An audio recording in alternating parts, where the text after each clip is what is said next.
I'm Jessie Sale, a business journalist for SBC, and I'm joined by Mark Potter of Epic Risk Management.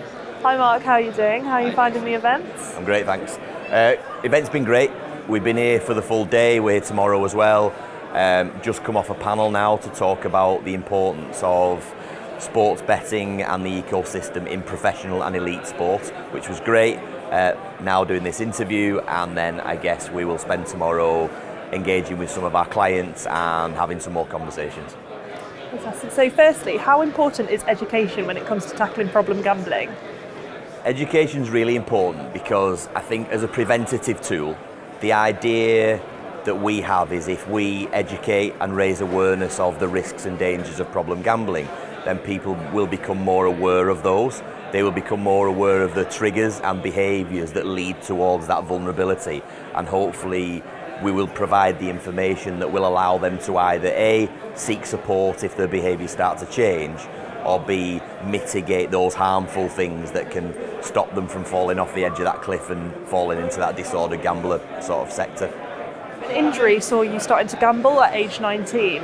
When did you realise that gambling was no longer enjoyable? So it was a journey for me. I played professional sport. I went into elite environment with guys that were older, earning more money than I was. I wanted to fit in, so I joined the gambling club. I did that at a very low and manageable and safe level at the start, and then probably 9 months into my career I suffered a long-term injury, and that took me away from everything that I needed as an athlete. So the competitive nature, the winning, the losing, the ups and downs that you have in sport. And really I was looking to fill the void of what I wasn't getting through my injury. And unfortunately for me, gambling was that, and it provided that for a long period of time. And then a very large win at 19 changed my behaviours, changed my approach to gambling and how I viewed it. And from there, it sort of went downhill rapidly, quite fast. So around that time, if there had been an Epic Risk Management provision, what could they have done to help, do you think?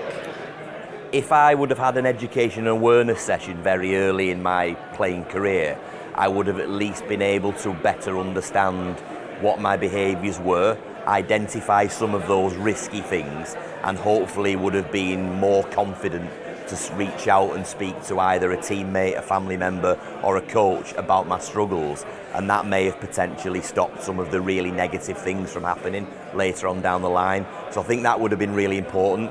I think if gambling would have been made more aware to the general population, the public, around what the risks are, and it would have been more in the spotlight, it would have been better understood. Because when I was struggling, nobody from my club spotted any of those signs. Nobody reached out to me and offered me any support. So I think if any of those things had happened, potentially I may have been able to stop myself from getting to some of those really negative points a bit sooner, and hopefully would have had a better ending. Whose responsibility is it to raise awareness and look out for those who are becoming addicted? I think it's a mutual responsibility. So it's the responsibility of companies like ourselves to raise awareness of the risks and dangers that both bettors and, in our case, elite athletes can have. It's essential for betting operators to proactively protect their customers. So if they do start to show those signs of addiction, then they can proactively work with them to reduce and mitigate harm.